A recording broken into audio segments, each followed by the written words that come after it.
Muy bien, pues buenas tardes. Vamos a estudiar hoy el Salmo 5.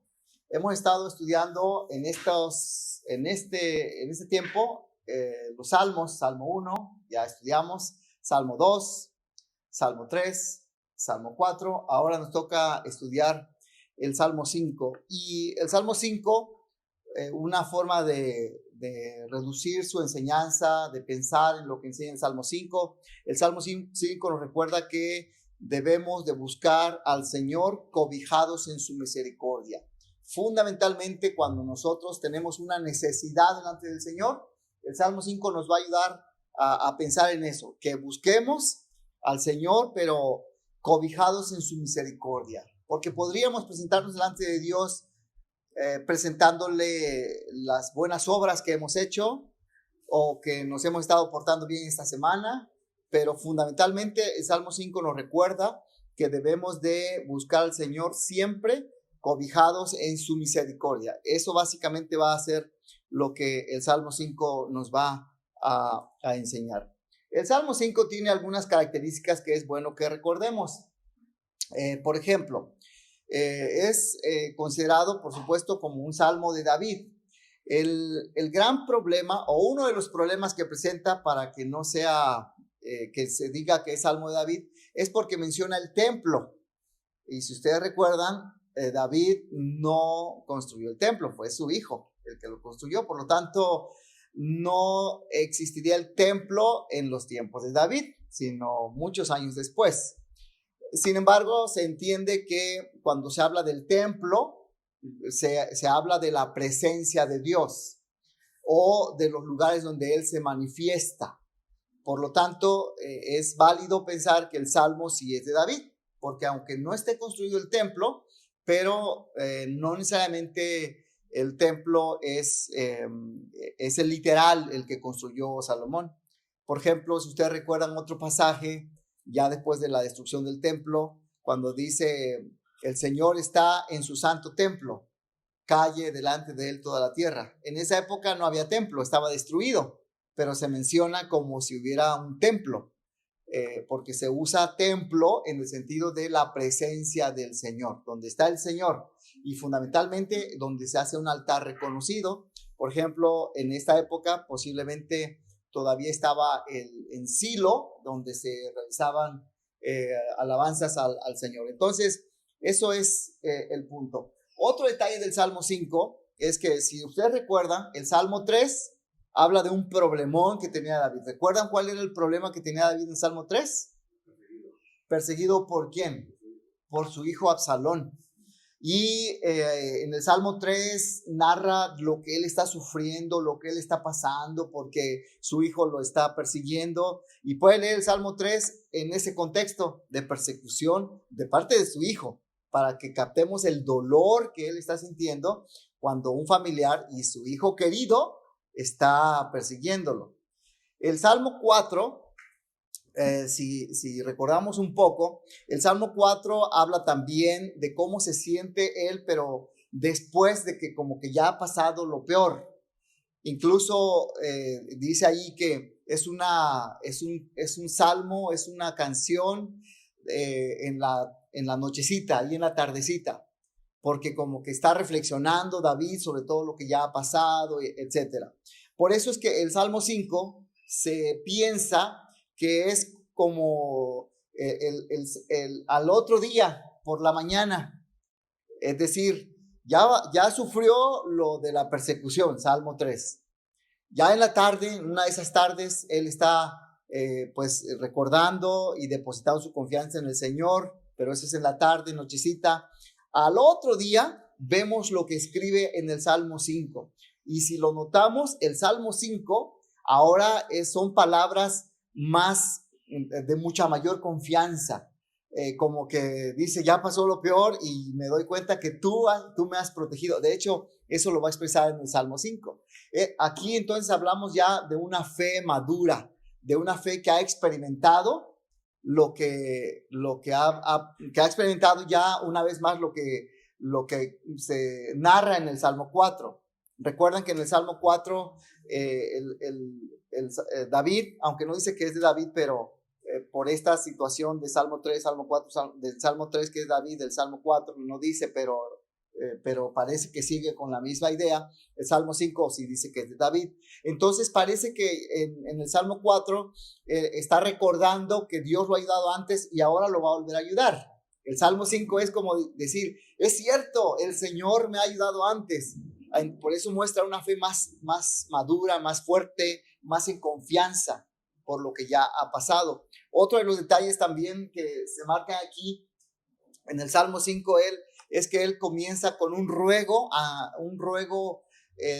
angustioso, deseoso de escuchar pronto una respuesta. Por eso menciono ahí que ruega ser escuchado, pide la dirección de parte del Señor para que Él le siga ayudando a seguir siendo pues fiel a Él, afianzado en las promesas, etcétera. Y termina hablando de un contraste entre los que no confían en el Señor y los que sí confían en el Señor, manifestando entonces una confianza profunda en el Señor. Y así es como este salmo va a terminar hablando precisamente de eso. Y entonces podemos ver en el salmo cómo hay una búsqueda de la atención de Dios.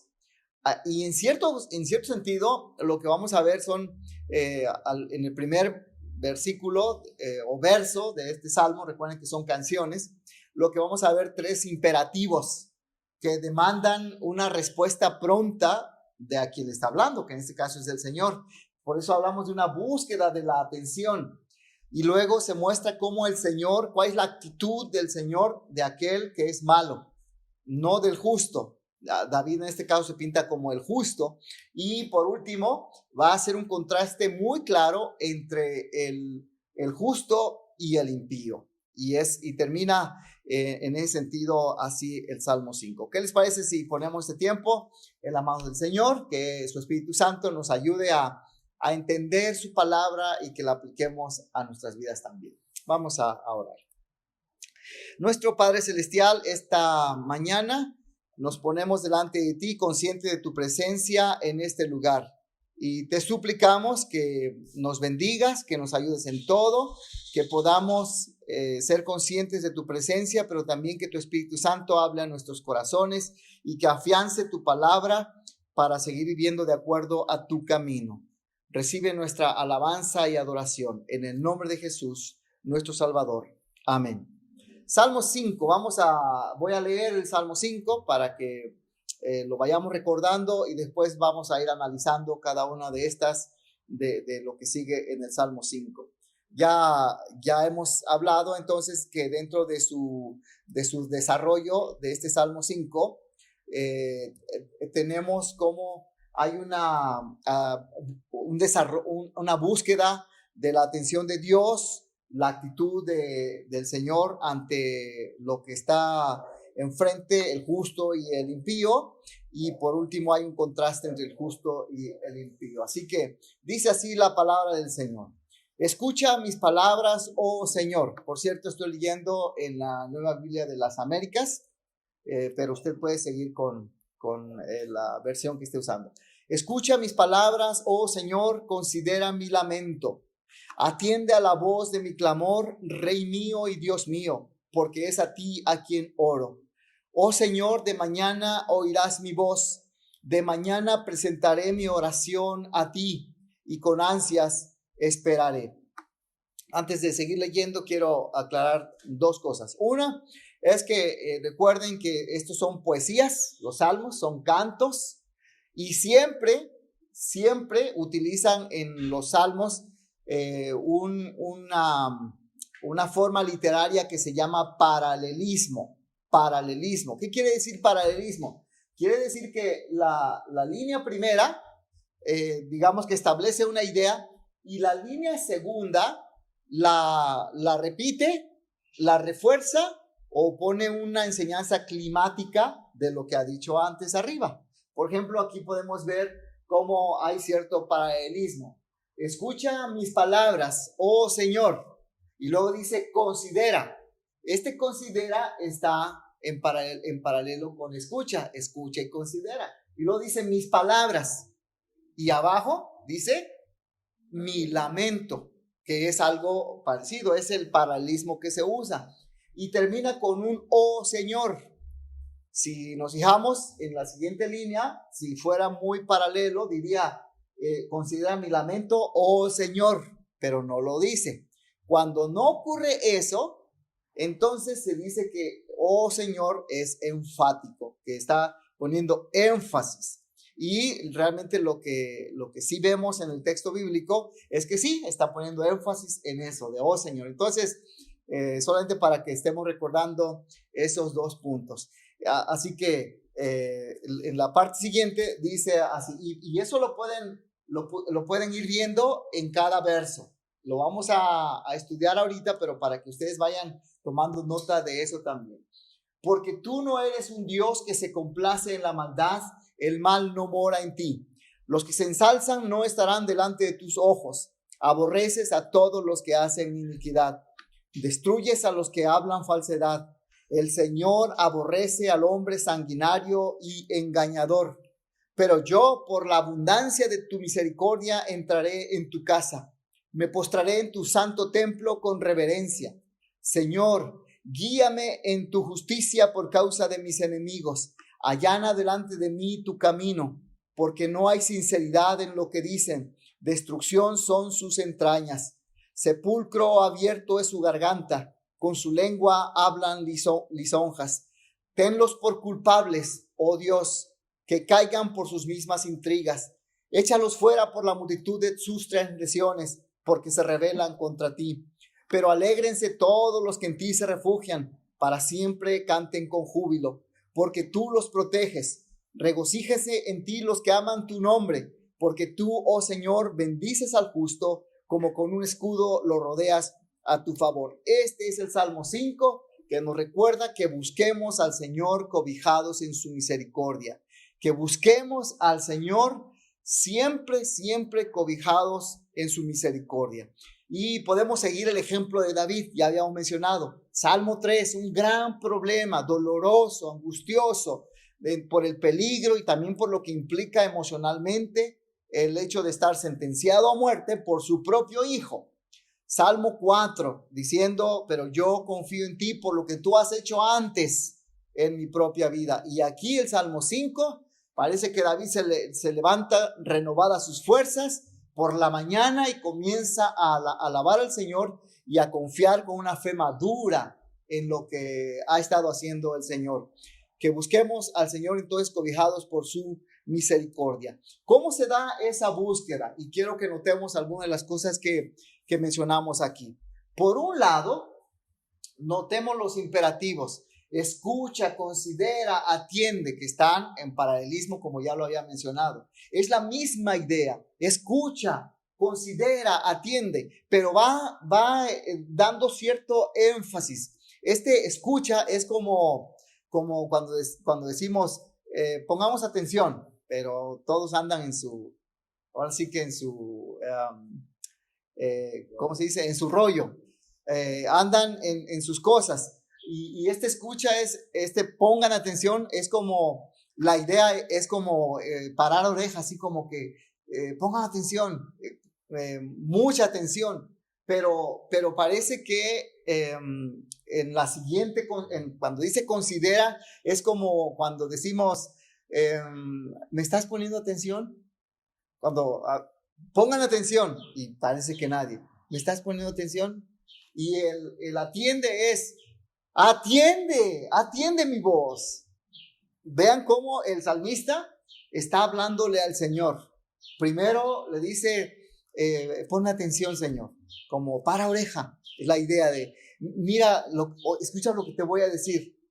Y como que se da cuenta como si no le pudiera atención y le dice, considérame, atiéndeme, por favor. Y aquí es como ya un grito. Y eso se ve reflejado igualmente en lo mismo. Cuando dice, escucha mis palabras.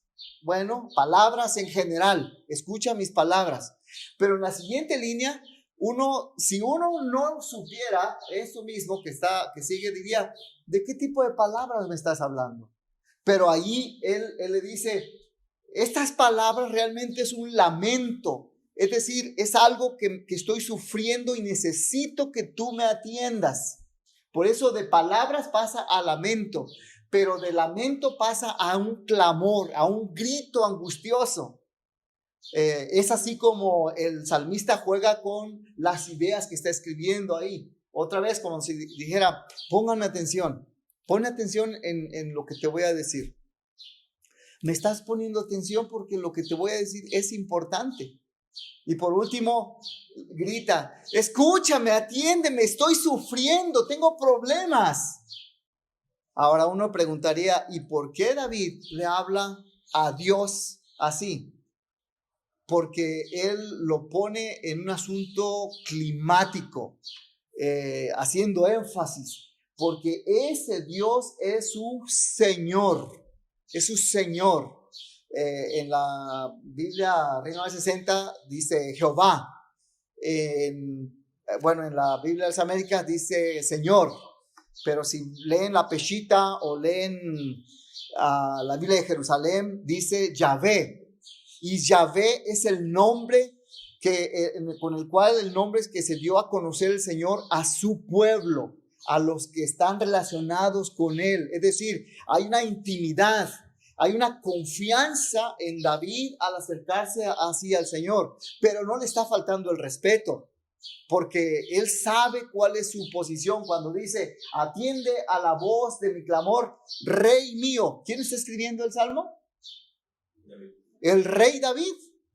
El Rey David. ¿Pero qué dice David? Realmente yo no soy el Rey. Tú eres el Rey. Tú eres mi Rey. Y cuando dice, y Dios mío, la idea es el soberano, el supremo, el que tiene todo bajo control.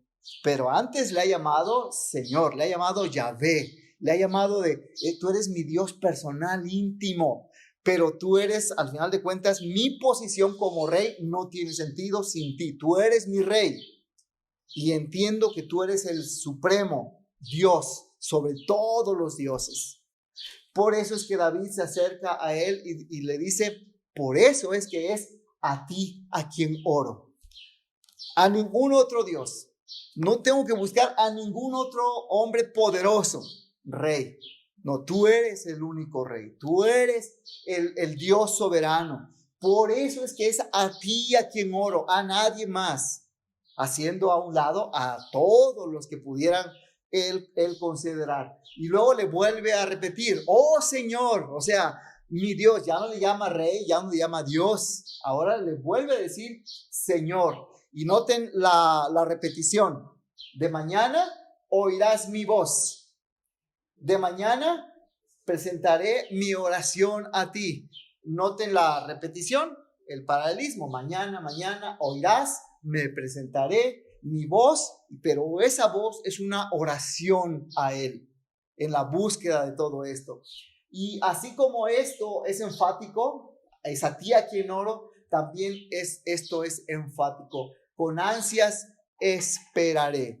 Y esa espera que él dice es una espera confiada pero anhelante. Él necesita sentir que el Señor sí le va a responder. Es una espera expectante. Es una espera en donde es como si por ejemplo, nos hubieran dicho que a la 1:15, que no sé qué horas son ahorita, pero 1:10, a la 1:11 llega nuestro invitado y estamos pensando en él. Eso es una espera expectante. Estoy pensando, ya no tarda. Oye, faltan 30 segundos. Sí, pero ya va a llegar. Así es como David está. Por eso es que esto de ansias es como para clarificar esa espera expectante de que el Señor le va a responder. Es esa búsqueda entonces de entendimiento de lo que el Señor va a hacer en la vida de David. En los versículos siguientes, otra vez se muestra cómo es la actitud de Dios ante todo lo que está ocurriendo. Por un lado, David sabe que él no eres un Dios, otra vez Tú no eres un Dios, y aquí utilizan la palabra Dios para hablar del Dios supremo, el que controla todo, todo, todo, todo. Tú no eres un Dios que se complace en la maldad. Y aquí subrayé maldad y mal por el énfasis que pone el autor para hablar de la maldad. El mal no mora en ti, es decir, en ningún momento por decirlo de esta forma y usar estas palabras, en la existencia de Dios, en ningún momento Él se queda junto al mal. Nunca, nunca. Hablando de un Dios que es santo y santo y santo. Luego, en el versículo 5, habla otra vez de la actitud de Dios con relación con los malos. Los que se ensalzan no estarán delante de tus ojos. Aborreces a todos los que hacen iniquidad. Puse las flechas para indicar cómo se cruzan los paralelismos ahí. Los que ensalzan son todos los que hacen iniquidad. Y el Señor aborrece, más bien a los que aborrece no están delante de sus ojos, ¿no? Solamente para mostrar el énfasis que el autor está poniendo en esto, porque lo que él quiere remarcar es la actitud de Dios ante el malo. Destruyes a los que hablan falsedad. Y noten lo que dice aquí: el Señor no tiene comunión, porque es el nombre de Dios, el íntimo, el personal. El Señor no tiene comunión con ningún hombre sanguinario y engañador. No hay comunión entre el Señor y todos los demás. No hay. Entonces, si nosotros decimos, bueno, de vez en cuando nosotros hacemos cosas malas, de vez en cuando quizá nos ensalzamos, de vez en cuando hablamos cosas falsas, decimos alguna mentirita, cualquiera que ésta sea, de vez en cuando quizá engañamos, entonces parece que no hay posibilidad de que podamos estar cerca de Dios. Así que la pregunta que surgiría es esta: ¿ustedes creen que existe alguna posibilidad de cambiar la situación de condenación ante Dios? ¿Qué opinan ustedes? ¿Existe alguna posibilidad de cambiar la situación de condenación ante el Señor? Por lo que veíamos en el Salmo, en estos versículos. La actitud de Dios es de completo rechazo ante el hombre. ¿Qué hombre? Aquí le llaman sanguinario, engañador, pero también son los que hablan falsedad. Interesante que es muy importante para el salmista el hablar. Más adelante, en los versículos siguientes, va a hablar de mucho de la boca, de la lengua, de lo que es el hablar. Entonces, ¿habrá alguna posibilidad de, como digo la pregunta, de cambiar la situación de condenación ante Dios? ¿Qué opinan ustedes? Solo por el arrepentimiento. Muy bien. ¿Alguna otra respuesta? Si existe alguna posibilidad de cambiar la situación delante de Dios, ¿cómo puede conseguirse? Bueno, por el arrepentimiento. Muy bien. O sea, creo que en ellos no es posible. Ajá. No hay posibilidad de cambiar, entonces, la situación de condenación ante Dios. Ok, ¿otro? ¿Qué opinan ustedes? ¿Cómo se podría cambiar? Sí. Por ejemplo, así es, porque aquí estamos viendo en estos versículos la actitud divina ante todo lo que es maldad, mal, los que se ensalzan, iniquidad, falsedad, el sanguinario, el engañador. Pero en el versículo 7 está la respuesta para estas preguntas que estoy haciendo. David sabe que va a presentarse delante del Señor. ¿Y cómo lo hace? Note, por favor, cómo comienza este versículo con un pero, un contraste. Pero David no puede decir, pero yo soy un hombre justo. Yo no he hecho cosas malas. Yo no he sido falso. Yo no he sido engañador. David no lo puede hacer. ¿Recuerdan algún pecadillo de David? Nada más para que no quede en el aire, nada más, y que digamos sí. Betsabé, por ejemplo. No puede él decir que no es un hombre sanguinario, porque recordemos esa historia. Fue un hombre sanguinario ahí. Fue un hombre engañador, porque engañó. Entonces, ¿en qué se fundamenta David para decir, pero yo soy diferente, pero porque se enfoca en la misericordia de Dios. No se enfoca en su justicia, no. Se enfoca en la misericordia de Dios. Y vean, y lo subrayé aquí, cómo él habla de tu casa, de tu santo templo, de tu justicia, de tu camino. Porque él entiende que la única forma de estar bien con Dios, en paz con él, que él siga bendiciendo su vida, es confiar en la abundancia de su misericordia. Recuerdan, ¿no? Lo que dice el profeta. Nuevas son cada mañana sus misericordias. Eso David lo tiene muy, muy bien claro. No se confía en que, bueno, mintió una vez, solamente engañó con Betsabé una vez. No se confía en nada de eso. Él sabe, él reconoce que solamente por la abundancia de su misericordia, dice él, entraré en tu casa. La casa es, ya habíamos hablado, no se refiere al templo porque no estaba el templo construido en ese tiempo, pero se refiere a la presencia del Señor. O quizá en Silo, donde estaba un altar para el Señor, posiblemente también ahí se refiera a eso. Pero vea lo que dice, entraré en tu casa, pero entro para postrarme, reconociendo otra vez que es por su misericordia, no es por ninguna otra cosa. Y vuelve a repetir reverencia, por ejemplo. Y otra vez utiliza el nombre de Dios, muy adecuado que lo utilice, porque es su Dios íntimo y personal, es el Yahvé. Y le dice, guíame en tu justicia, no en lo que él debería de hacer. Recuerden que él es un rey y ahora sí que por definición, él debe ser un rey justo. Pero él dice, no, tu justicia y allana delante de mí tu camino. Hablando precisamente de eso. Otro detalle también que quiero mencionar aquí, se utiliza la palabra Gesed. La palabra Gesed, vea cómo se trata de leer ahí, cómo se lee la K y la J, ¿no? Bueno, no sé si, pero es así, Gesed. Pero es la palabra misericordia. Esa misericordia, esa Gesed a la cual se refiere David, es una relación que él tiene con Dios porque está relacionada con el pacto de Dios con él.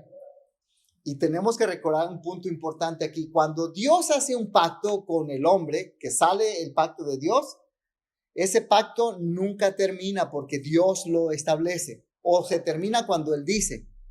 Por lo tanto, cuando David dice, me cobijo en tu misericordia, es porque sabe que Dios no le puede fallar. Su misericordia nunca termina.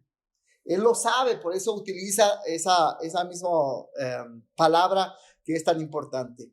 Por el contrario, existe la otra situación aquí, en la descripción que hacen de los malos, que están completamente desprotegidos. Y noten otra vez el énfasis en el hablar, en la palabra.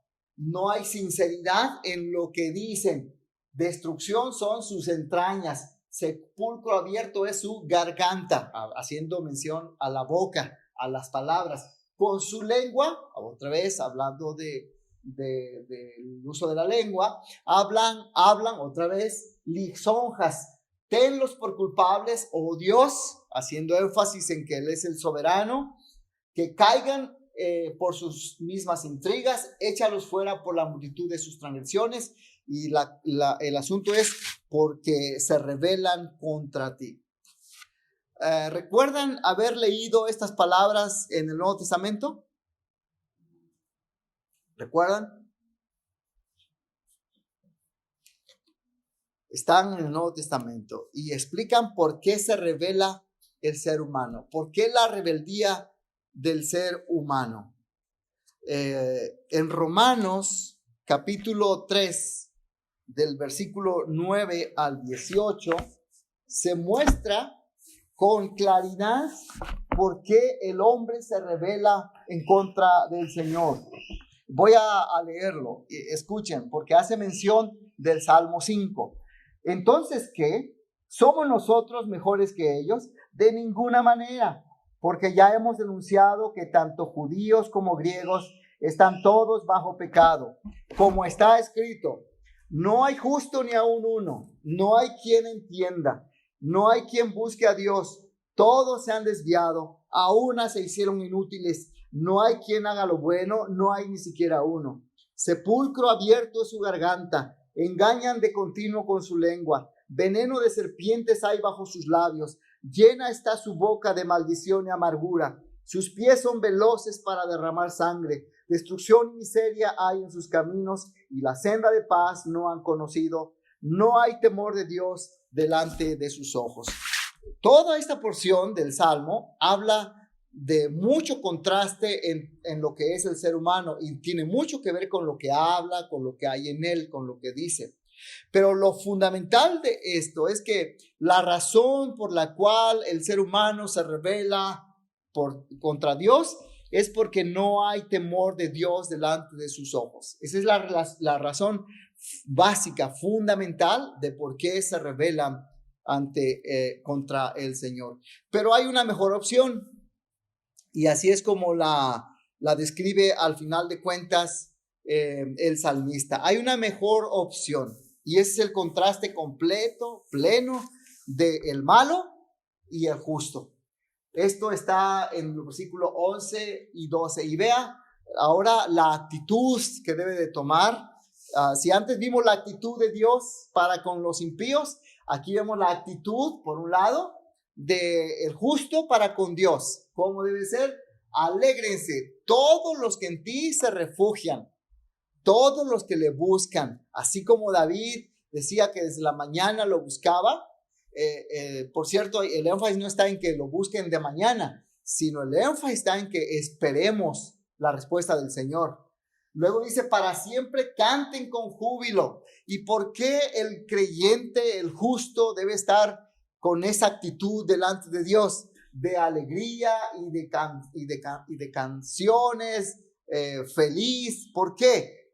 Porque tú los proteges. Porque tú los proteges. Otra vez, la fe madura de David. Salmo 3, un gran problema, doloroso. Salmo 4, diciendo, como me has librado antes, me vas a librar de esta. Por la tarde. Esto por la mañana, David amanece y dice, ya sé, tú me proteges. Una fe fuerte, madura. Porque ahora puede ver precisamente que es una realidad. El Señor lo protege. Regocíjense en ti los que aman tu nombre. Y recuerdan esto mismo, ¿no? En Romanos 8. Todas las cosas ayudan a bien. ¿Para quién? Para los que aman su nombre. Porque hay una relación íntima y personal entre el justo, el creyente y Dios. Y debe de afianzar su fe. Tú los proteges. Y termina diciendo, porque tú, Señor, otra vez, la relación íntima y personal de David, del justo, con su Dios. Oh Señor, Yahvé, oh Jehová, bendices al justo, lo proteges integralmente, es la bendición, lo proteges completamente. Le dice como con un escudo, lo rodeas en tu favor. Y si recordamos, estas palabras vienen a nuestra mente. Efesios capítulo 6, cuando con la armadura de Dios completamente, aquí habla de un escudo que cubre desde arriba hasta abajo, un escudo grandote. Es la idea de este tipo de escudo que se menciona aquí. Ese tipo de escudo que nos protege completamente es nuestro Señor, y es en Él en que debemos de confiar. ¿Qué aprendimos hoy? ¿Qué aprendimos hoy? Quisiera que compartieran ahora algunas de las cosas que consideren que hemos aprendido esta mañana? ¿Qué aprendimos hoy? Sí. Pues que por su infinita misericordia podemos ser justos.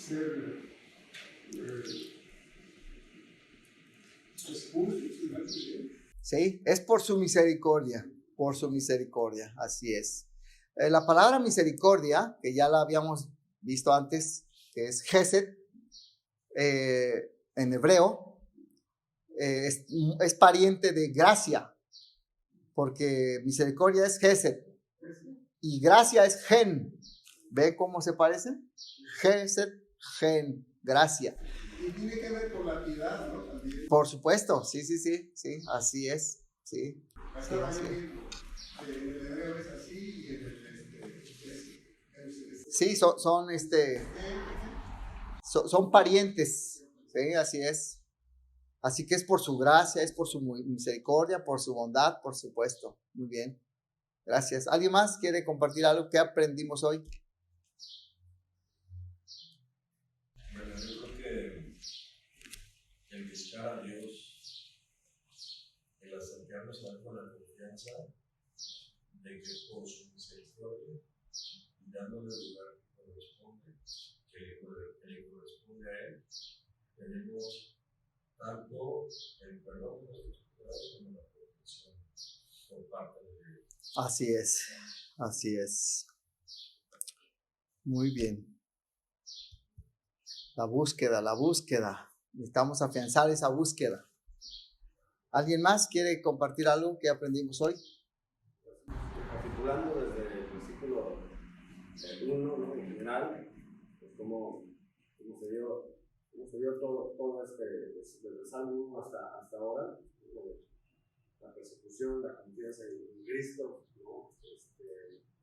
La fe mandada y posteriormente pues el entendimiento de la misericordia, ¿no? Sí.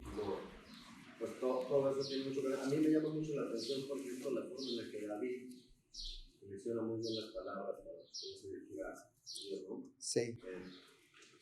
El tacto, ¿no? Sí. Y el tiempo, o sea, que no son palabras realmente que salieron por decir ni una precisión como quizá como que tiene un refresco tu hijo, ¿no?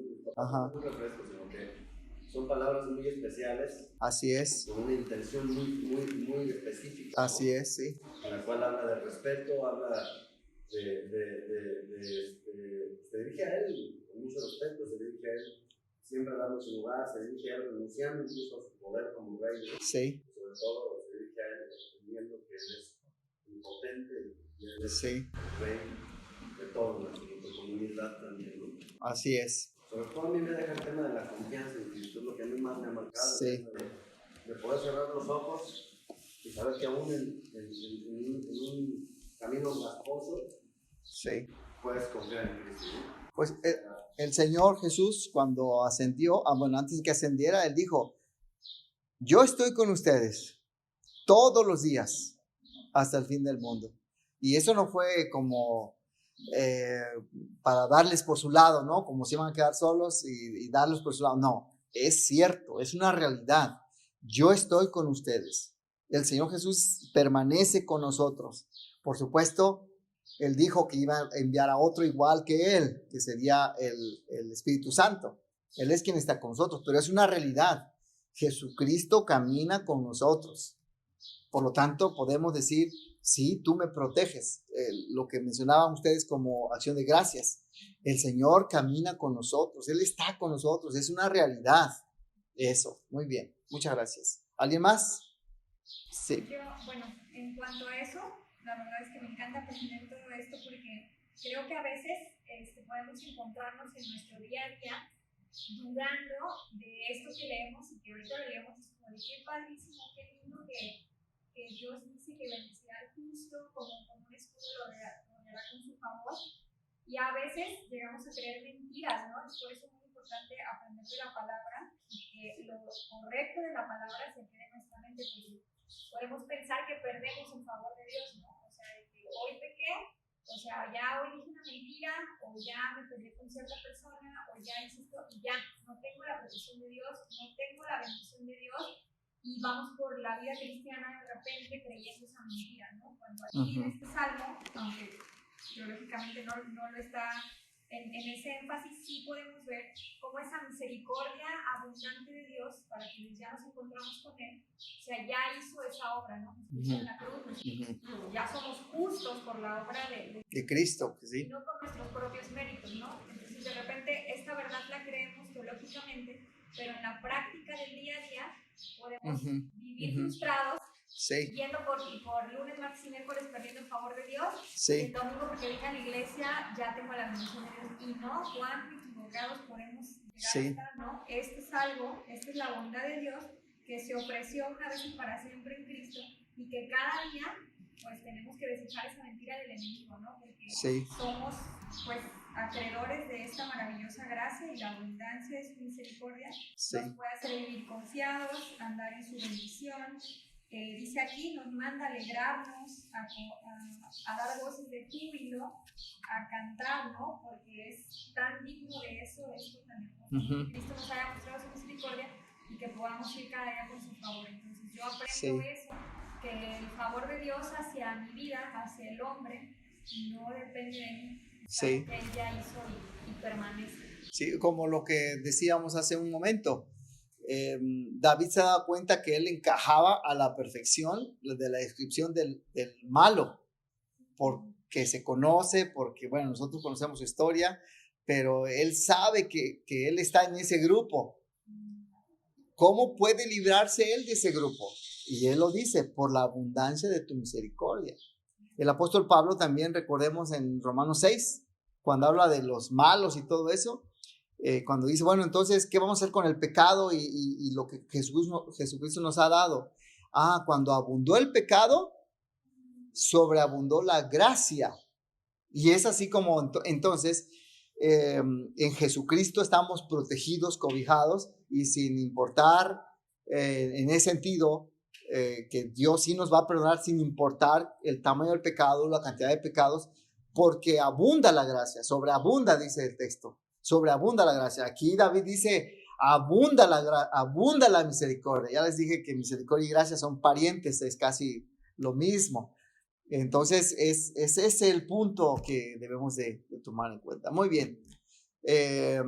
Solamente quiero recordar 3 cosas. Por un lado, que recordamos la búsqueda. Esperemos con paciencia la respuesta divina. Él va a responder.